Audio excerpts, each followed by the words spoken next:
그분을 가리켜 우리가 사도라고 얘기합니다. 사도는 예수님의 12제자 가운데서 가룟 유다를 제외한 11명과 동시에 바울 사도를 가리켜서 특별히 하나님의 사도라 일컬었습니다. 바울을 사도라 이렇게 일컫게 되는 것은 하나님께서 바울을 복음 전한 일에 특별한 사용을 하셨다는 사실을 이해하고 있는 것이죠. 그것은 우리가 아주 중요한 사실을 암시합니다. 바울의 복음이, 바울 사도께서 교훈하신 복음이 곧 예수 그리스도의 복음임을 뜻합니다. 그리스도의 복음은 바울의 복음이요, 바울의 복음이 곧 그리스도의 복음입니다. 왜 그럴까요? 그것은 바울의 복음이 곧 예수 그리스도의 계시로 말미암은 것이기 때문에 그렇습니다.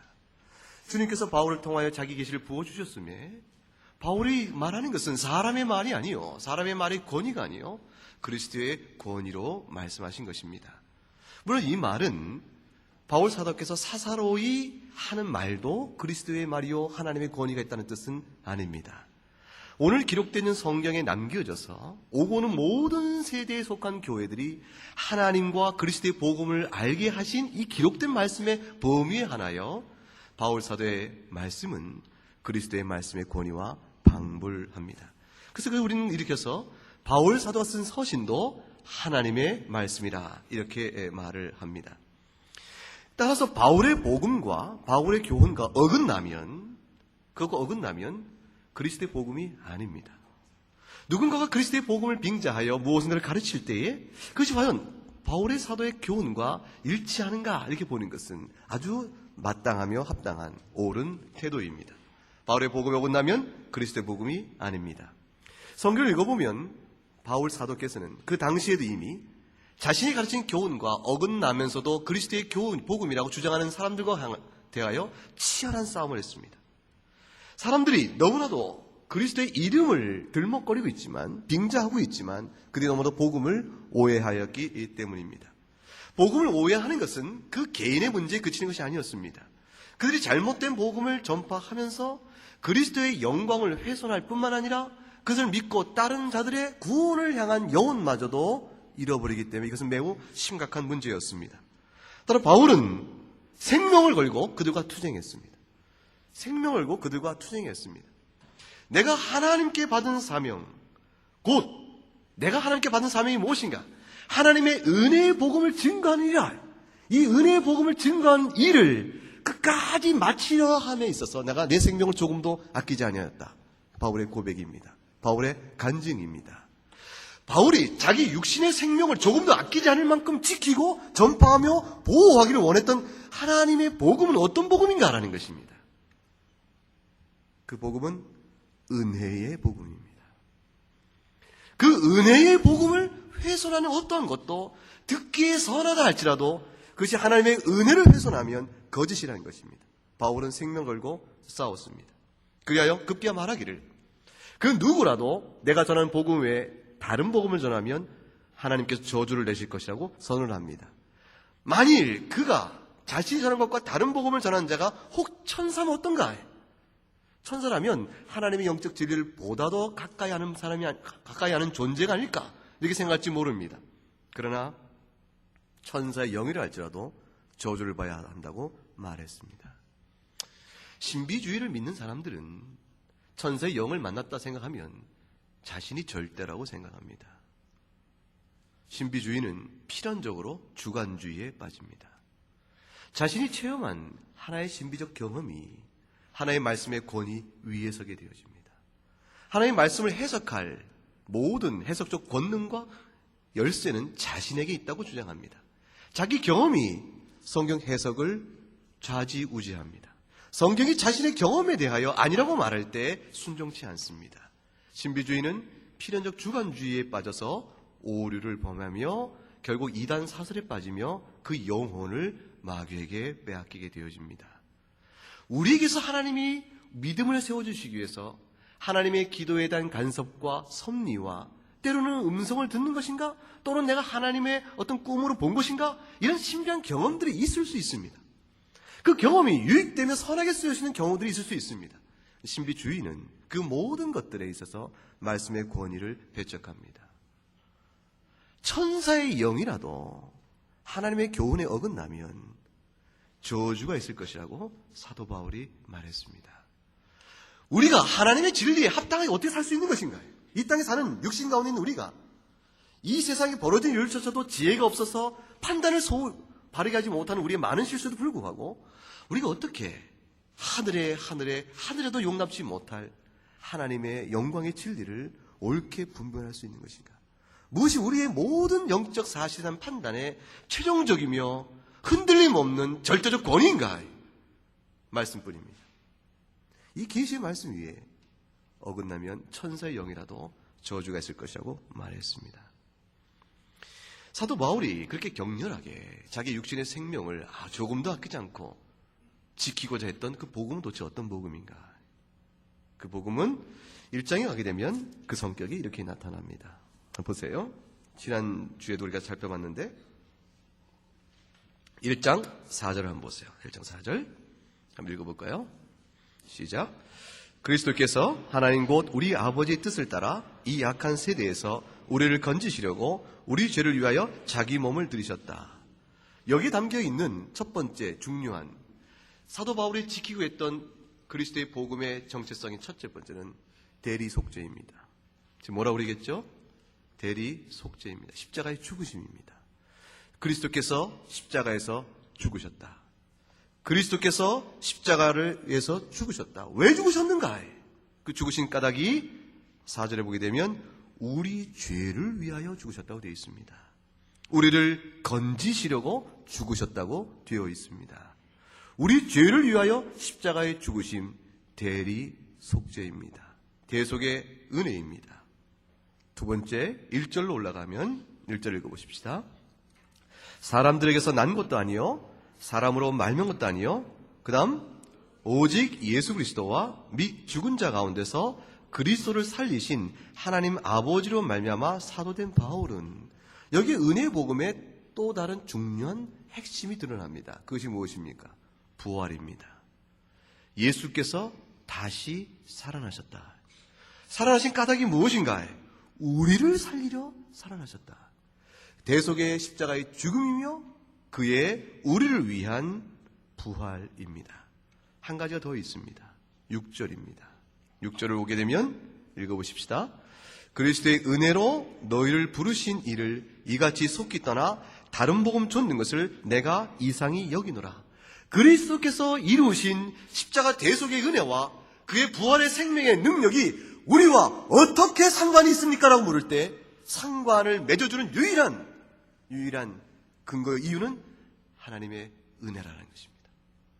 그 은혜로 예수 그리스도의 십자가의 죽음과 그의 부활이 죄인된 우리들과 상관 있게 묶어주는 우리를 불러내시어 하나님 자녀 삼으시는 이 역사 자체가 성령으로 말미암는 하나님의 은혜라는 것입니다. 여러분이 이곳에 그리스도의 이름으로 말미암아 하나님의 경배로 오게 된 걸음, 하나님이 죄 가운데서 우리를 불러내신 것인데 그 불러내심은 하나님의 은혜라는 것입니다. 여러분의 의지와 여러분의 감정과 여러분의 생각을 쫓아 육신을 옮겨 이곳에 온 듯이구나. 여러분이 육신을 움직여 한 걸음 한 걸음 내딛는 이 걸음 자체가 성령께서 역사하여 이루신 것이라는 것입니다. 그것이 복음의 핵심입니다. 대속의 은혜요, 부활의 능력이요, 그 대속의 은혜와 부활의 능력을 우리와 상관 있게 하셔서 하나님 자녀 삼으시는 믿음의 역사, 우리를 불러내시는 믿음의 역사가 바로 하나님 은혜라. 이 세 가지가 복음의 핵심입니다. 결국 예수 그리스도의 복음은 우리에게 무엇을 말합니까? 율법의 정죄 아래 영원한 형벌을 받아 영원한 사망에 이르게 될 자들이었다. 우리가 그런 자들이었다. 그러나 주께서 죽음의 형벌을 대신 받으셨다. 또한 죽음의 권세를 이기시고 부활하심으로 영원한 생명을 믿는 자에게 주셨다. 이제 율법의 정죄와 그 권능은 예수 그리스도 안에서 무너졌다. 따라서 그를 믿는 자마다 죄의 권세로부터 해방이 되어진다. 오직 예수 그리스도 대속의 죽음과 부활을 믿음으로 믿는 자에게 영원한 생명이 있고 구원이 있다. 이것이 복음의 핵심입니다. 따라 생각을 한번 해보세요. 만일 누군가가 구원을 받기 위해서 우리가 무엇인가를 행해야 될 것이라 하나님이 주신 바 된 율법의 교훈을 우리가 지켜나가야 한다라고 얘기한다면 그것이 복음에 합당한가 아니면 복음에 어긋나는가? 여러분 생각을 해보세요. 어긋나겠어요? 합당하겠어요? 당연히 어긋납니다. 왜 하나님의 율법을 행함으로 우리가 하나님의 자녀로 나아갈 수가 없는가? 율법은 우리가 마땅히 살아야 될 본분이요, 우리가 마땅히 살아야 될 도리를 하나님께서 베풀어 가르쳐 주신 내용이 율법입니다. 이 율법은 그것은 거룩한 것입니다. 우리가 도대체 피조물로서 하나님 앞에서 어떻게 살아야 되는 자입니까? 피조물은 임의로 사는 자가 아니요, 자기를 만드신 창조주의 뜻으로 살아야 한다. 이것이 피조물의 존재 본질이죠. 만약 우리가 임의로 사는 자요, 내 뜻대로 살 수 있는 자라면 창조주는 도대체 우리와 무슨 관관이 있는 것이겠어요? 따라서 죄는 임의로 사는 데에 나타나는 것이고, 구원은 하나님의 뜻에 합당한 데 사는 데서 비롯되어집니다. 율법은 그런 의미에서 우리가 피조물로서 어떻게 살아야 합니까? 라는 질문에 대한 하나님께서 우리에게 내주신 거룩한 교훈입니다.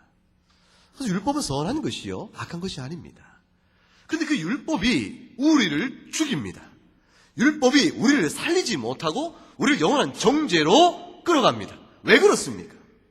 거룩한 율법이 우리가 마땅히 살아야 될 삶의 도리요 교훈인 하나님의 계시로 주어진 율법이 왜 우리를 죽이는가요?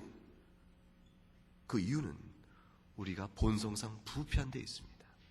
거룩한 율법이 악하기 때문이 아니고, 거룩한 율법이 죄를 죄되게 하는 까닭은 우리 안에 있는 부패한 성품 때문에 그렇습니다. 우리는 하나님을 좋아하지 않습니다. 우리는 하나님을 싫어합니다. 예수 믿는 사람도 얼마나 하나님을 싫어하는 때가 많은지 모릅니다. 하나님을 이해하지 못한다고 말합니다. 하나님을 납득할 수 없습니다. 하나님의 선하심이 내 마음에 동의가 되지 않습니다. 하나님이 사랑하신다는 것이 너무나 막막합니다. 막연합니다. 내가 필요로 하는 것, 나의 삶의 정황에 내가 원하는 방식대로 하나님의 사랑이 드러나지 않기 때문입니다. 그러므로 하나님을 향하여 원망하고 하나님의 살아계심을 의심하며 하나님의 뜻의 교훈을 앞에서 고개를 설레설레 흔듭니다. 할 수 없는 것이라, 지킬 수 없는 것이라, 관념이라, 살아있는 말씀이 아니라 그렇게 얘기하기를 좋아합니다. 하나님을 마음에 두기를 싫어합니다. 예배를 사랑하기보다 예배를 피곤해하는 마음이 예수 믿는다고 하는 사람조차도 우리 가운데 종종 나타납니다. 성경을 읽고 기도하고 찬양하는 일이 번패스럽고 무겁고 해야 되는 아주 불가피한 상황이 아니면 그 형식을 쫓아서 겨우 내가 참여하지만 스스로 주 앞에 나오는 일에 인색한 우리의 모습을 봅니다. 하물며 예수 그리스도의 바깥에 있는 사람은, 그 은혜를 입지 못한 사람은 예배의 개념이 없습니다. 우리는 본성상 하나님을 마음에 두기 싫어합니다. 그래도 불구하고 오늘 이 자리에 나오기까지 시간과 모든 형편을 뒤로하고 여기 나오게 된 걸음은 여러분의 부패한 본성을 거슬려서 생명의 자리로 불러내시는 성령님의 은혜 때문입니다.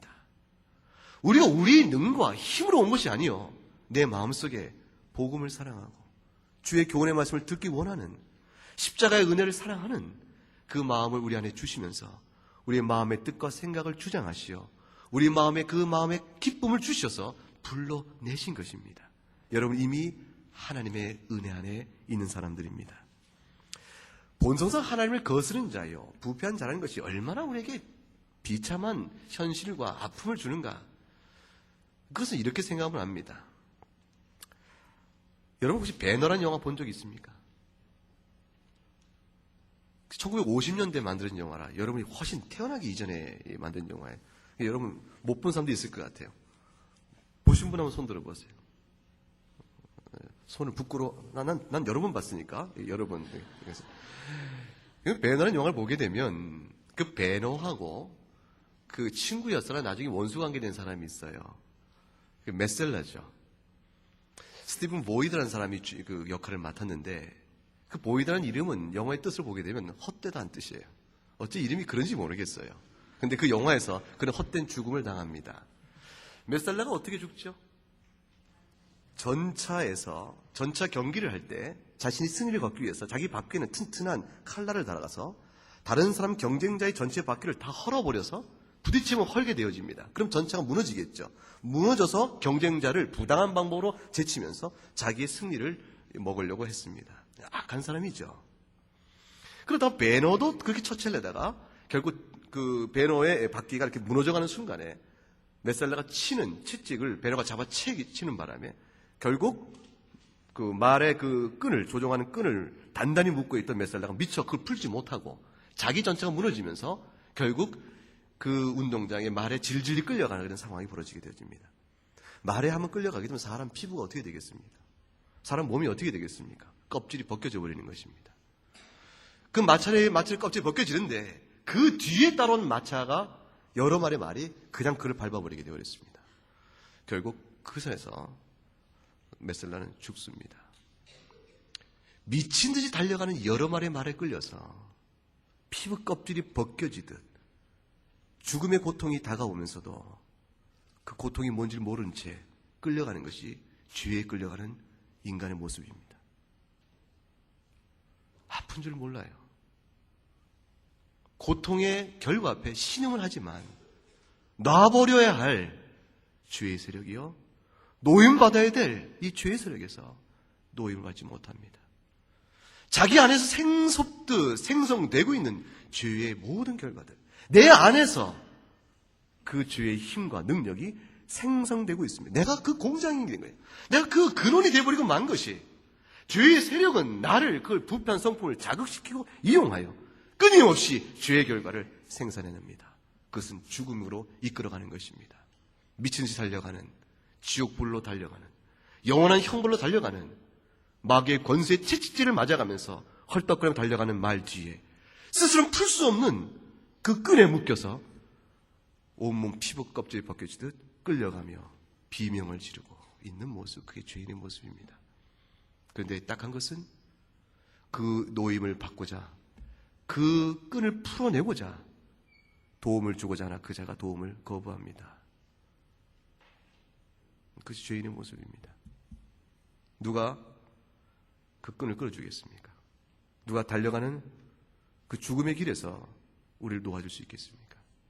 그분은 오직 한 분입니다. 누구시죠? 예수 그리스도입니다.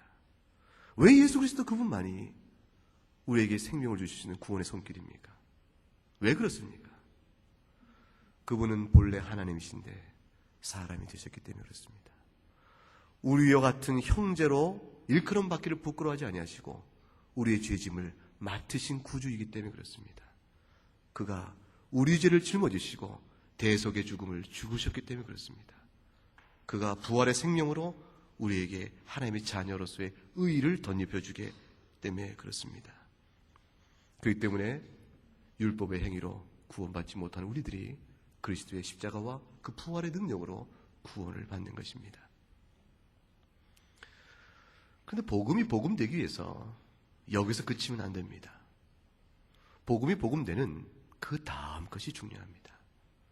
만약 여러분에게 제가 십자가와 복음을, 그리스도 부활을 전했습니다.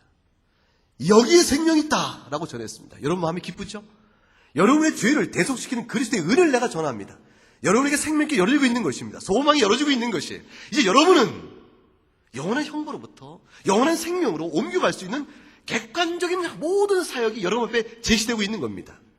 여러분이 그 객관적인 사역, 예수 그리스도의 구속의 사역에 믿음으로 붙들면 됩니다. 그런데 만일 내가 여러분에게 말하기를 아니요, 여러분은 믿음으로는 그리스도의 구원의 은혜에 참여할 수 없습니다 라고 내가 말한다면 그리스도의 구원의 은혜가 여러분에게 어떻게 상관이 있겠느냐는 것입니다.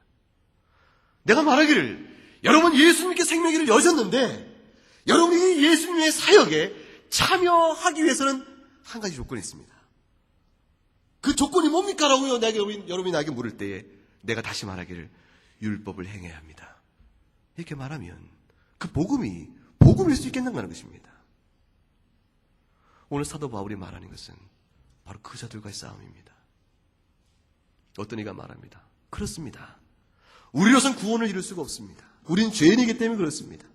우린 부패한 죄인이기 때문에 죄의 결과와 죄의 열매는 낳지만 하나님의 의의 열매는 낳을 수가 없으니 우리는 절망뿐입니다. 그러므로 예수 그리스도만이 구원입니다. 여기까지 동의합니다. 그런데 그 자가 말합니다. 그렇지만 누가 그리스도의 은혜를 받을 수 있겠습니까? 율법을 행하는 자라야 그리스도의 은혜를 받습니다.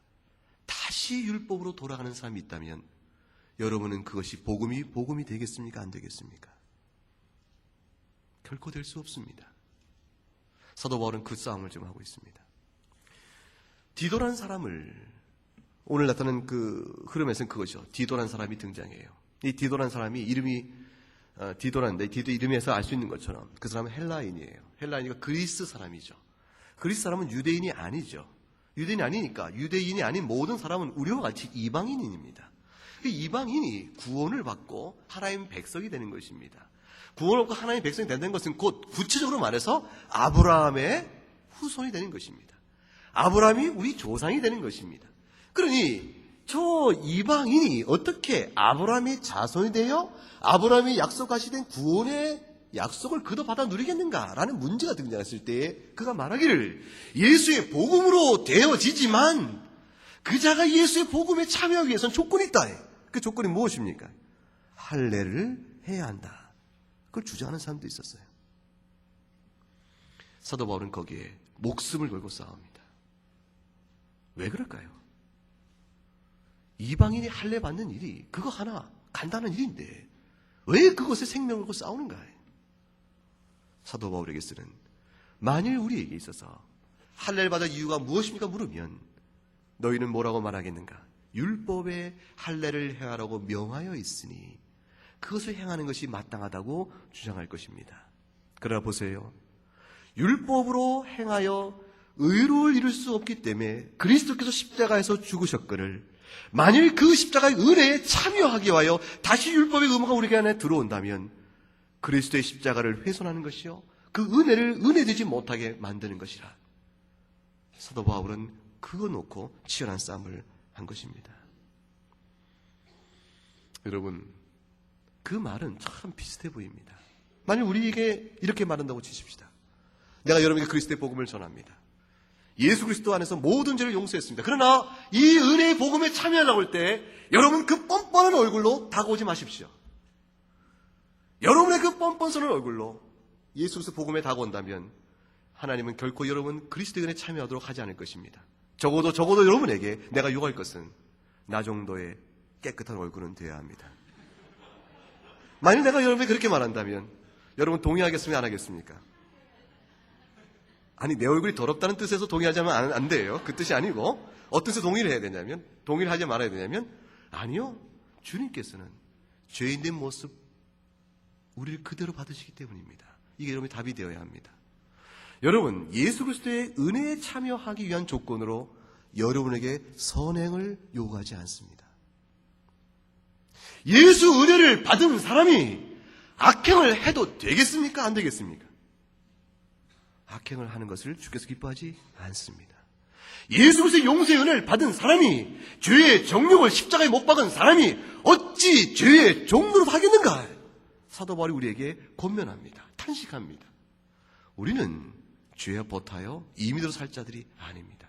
그러나 그리스도 안에서 용서를 받아 누림이 있어서 우리가 의인될 조건을 주께서 명하지 않습니다. 그것은 불가능한 일입니다. 할례를 받는다는 것은 우리가 의인이 되어야 한다는 것과 같은 의미가 되어집니다. 왜냐하면 그것은 하나의 율법이요. 그 단 하나의 율법, 할례라는 단 하나의 율법의 의무도 율법 전체의 의무를 행할 것과 같은 의무로 다가오기 때문입니다. 사도 바울이 이와 같은 요구에 어떻게 저항을 했습니까? 5절을 보세요. 오늘 보고 있는 2장, 본문 2장 5절 말씀 보세요.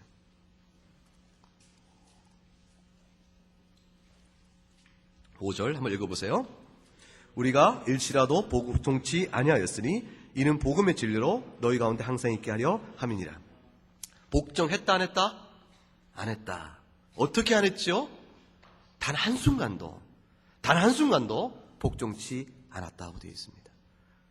왜 그랬습니까? 사도 바울이 왜 그렇게 했습니까? 5절 하반절에 이는부터 나오죠. 왜 그렇죠? 복음의 진리가 너희 가운데 있게 하기 위함이라. 이 말은 뒤집어 얘기하면 뭐가 돼요? 그들의 요구에 따라 만일 할례라도, 율법이 명하는 할례 아닌 다른 어떤 거라도, 아니 가장 율법 중에서 가장 지킬 만한 어느 하나라도 우리에게 요구가 되어졌다면, 그렇다면 우리는 복음의 진리를 회방하는 것이 되어지므로 내가 단 한순간도 그것을 허락하지 않았다. 여러분, 할례라는 것은 하나의 의식이죠. 그 의식을 지킨다는 것이 뭐가 그렇게 어려웠을까요? 네, 여러분 기억하세요. 우리는 의식에 따른 율법조차도 지킬 수가 없는 사람입니다. 할례를 받으면 할례 의식을 형식적으로는 지킵니다. 그러나 할례를 명하신 율법의 뜻을 할례를 형식적으로 받는다고 하여 지키지 못합니다. 할례라는 것은 죄된 성품을 죽이고 하나님의 새로운 성품으로 거듭나는 것입니다. 내가 주께 속한 자여 율법을 행할 의무가 있는 거룩한 백성입니다를 고백하는 뜻이요, 하나님이 내게 거룩한 백성으로 불러내신 상징이요 표징이 바로 할례입니다. 또 할례를 받는 것은 주여 내가 육신의 삶이 죽은 자입니다. 하나님의 거룩한 백성으로 사는 자입니다. 이것이 할례의 뜻인데 껍질을 잘라낸다고 해서 육신 안에 그 흔적을 내는다고 해서 내가 할례를 행하라는 의식의 율법의 의무를 지킨 자인가라는 것입니다. 지킬 수가 있어요? 없습니다. 우리는 의식법이라 할지라도 율법을 지키지 못하는 자들이에요. 안식일을 거룩히 지키라고 하여서 예배로 나오면 안식일을 거룩히 지켰다는 의무를 우리가 다 한 자입니까? 우리가 안식일을 거룩히 지킬 수 있습니까? 못 지킵니다. 절기 따라 예배로 모인다고 해서 6월절 절기로 모인다고 유대인들이 6월절 절기로 모이면 6월절 절기를 형식으로 지키며 그걸 통하여 은혜는 받아 누리지만 그러나 우리가 율법을 지켰다라고 말할 수 있는 것인가? 의식법조차도 그것을 주신 뜻을 이루지 못하거늘 하물며 십계명에 나와 있는 도덕법은 우리가 얼마나 지킬 수 있는 자들인가? 결론은 무엇입니까? 율법은 행할 수가 없다는 것입니다. 그런데 예수의 복음에 참여하는 자가 되기 위하여 할례를 받게 한다. 잘못된 일이야. 사도 바울이 다른 복음이요, 거짓된 복음이요, 생명을 싸워야 될 잘못된 복음입니다. 이 사실 앞에서 사도들도 구절에 보게 되면 내게 주신 은혜를 알므로 이렇게 됐습니다. 하나님께 내게 주신 복음이 어떤 것을 알게 하심으로 기둥같이 여기는 교회의 기둥인 야고보와 게바와 요한, 게바는 베드로를 가리키죠. 야고보와 베드로와 요한도 나에게 교제 약수를 하였다. 무엇을 의미합니까? 베드로가 전한 복음이나 요한이 전한 복음이나 야고보가 전한 복음이나 나 바울이 전한 복음이나 다를 것이 없다라는 것입니다. 여러분, 오늘날에도 마찬가지입니다. 만약 여러분이 예수 안에서 구원받은 자인가를 확인하기 위해서 예수 믿고 구원받은 자에게 요구되는 한 가지 조건이 있는데 그것을 가지고 여러분이 구원받은 걸 알겠다라고 누군가 말한다면 그 사람은 다른 복음을 말하는 사람입니다. 누군가 얘기합니다. 요즘은 그런 말이 많이 줄어들었어요. 어떤 자가 말합니다. 방언을 못하면 구원을 못 받았다 하는 자가 있습니다. 그렇지 않습니다. 어떤 자가 말합니다. 세례를 받지 못하면 예수의 구원의 복음을 받지 못한다고 말하는 사람이 있습니다. 그렇지 않습니다. 우리는 3월 셋째 주에 세례식이 있을 것입니다. 세례는 세례를 통하여 구원을 받기 위한 조건이 되기 때문에 세례를 받는 것이 아닙니다. 예수 그리스도의 복음에 참여하는 절대적인 조건이요, 요구로 율법의 의무와 같이 세례가 우리에게 주어지는 것이 아닙니다. 세례는 이미 하나님께 중생케 하신 자에게 이 땅 사는 동안 교회의 회원이 되어지고 그걸 통하여 하나님의 은혜를 더욱더 누릴 수 있도록 우리를 붙들어 주고 우리의 영적 삶명을 지탱하기 위하여 하나님께서 세우신, 예수께서 이 땅에 계실 때 세워주신 명령과 제도에 따라서 행하는 은혜의 수단입니다.